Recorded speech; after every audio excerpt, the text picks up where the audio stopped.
Hey everyone, this is Faladran. I had a pretty good battle today against deliterd, and in this battle I'm actually using Team Probat by cost, which is a team I saw on the RMT forum and really liked, so I decided to make a Wi-Fi version of it. Anyway, the battle begins. I start off with my choice band Crobat. He sends out a Yanmega. Now, both of these leads are pretty rare, and both are pretty effective as well. I know he's going to use Protect just to get the speed boost, so I go to Heatran directly. Now, he uses HP Ground here, and I was expecting that, but I do have a Shuka Berry. So my original plan here was to take the HP Ground, survive with the Shuka Berry, and retaliate back with Fire Blast. But that last part doesn't exactly work because I miss, so that pretty much sucks. I don't want to lose Heatran yet, so I go to Crobat to take the next HP Ground. I just want to get some damage onto this thing, so I go straight for the Brave Bird. I have enough HP investment to survive any of his attacks, so I just take the Air Slash with right around half of my health remaining. I go for the Brave Bird, and I just realized that I neglected to remember that Yanmega always carries Focus Sash, so that makes things a bit more problematic, but I'm pretty sure I can still handle it here. Take the recoil damage from Brave Bird here. Now, I'm predicting another Air Slash because that's the only move that'll do much damage to Crobat. I go into my Metagross, which is the Stealth Rock user of this team as well. Now, over here I could have used Bullet Punch, but just in case he wanted to switch for whatever reason, I went for Stealth Rock. And I know I can survive any of his attacks as well because Metagross is pretty bulky, and I gave him some extra HP EVs as well. So I do get up Stealth Rock, which is really good. Always nice to get your entry hazards up at the beginning of the game. Just decide to finish him off with Bullet Punch. Now, I finally get rid of his lead, but I'm at a disadvantage because he's got about half of my team down. So he sends in Swampert.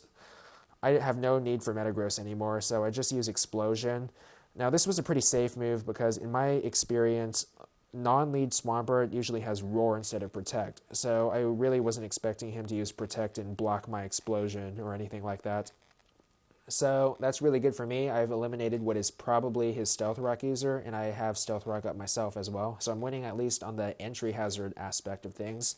Just sending Crobat because it's the fastest member of my team, except for Scarf Flygon. I don't want to over-predict, so I just leave him into the Bullet Punch, have him serve as death fodder. Looks like a Choice Band Scizor, so Heatran's a good switch in. Just in case he wanted to send in a Heatran of his own, because lots of people do for some reason, I go for Earth Power instead of the obvious Fire Blast. Now over here, I do have a decent amount of special attackers on this team, and Blissey is kind of going to be annoying, so I just decided to go for Explosion again, just playing really offensively here, because I really like offensive play styles. So over here, I've already eliminated Swampert and now Blissey with Explosion. Whenever you're fighting teams like this, you want to try to open up as many opportunities as possible for your teammates to sweep. So in this case, physical attackers and special attackers will both have an easier time with Swampert and Blissey gone. So he sends in a Tyranitar now. I just go for Suicune because I don't really know what else I want to switch in. So I'm not really sure what kind of Tyranitar it is, but I just go for Hydro Pump, which is the safe option. He outspeeds me and uses Stone Edge, so that means it's definitely a Scarf Tyranitar. And that does a lot more damage than I thought it would because it turns out it was actually a crit, so that's kind of annoying.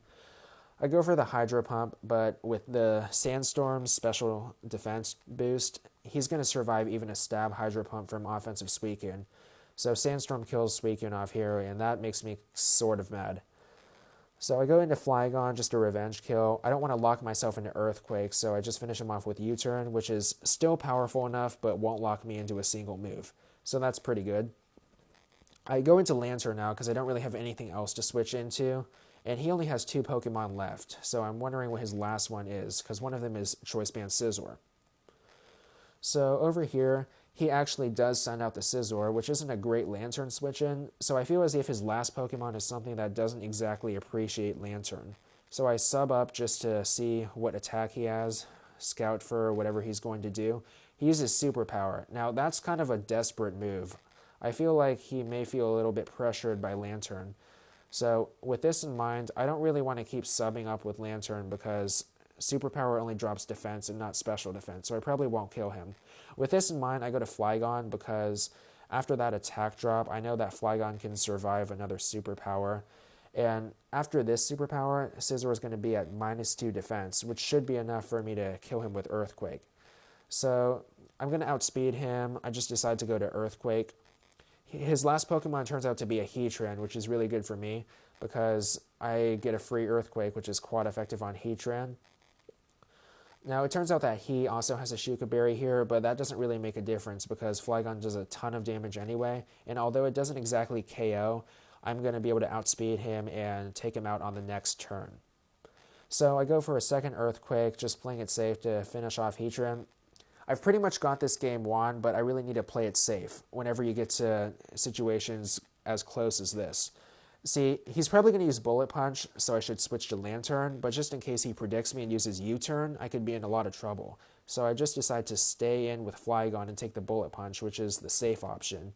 And now I know for sure that he's locked into Bullet Punch, so Lantern will be able to switch in on that quad-resisted attack.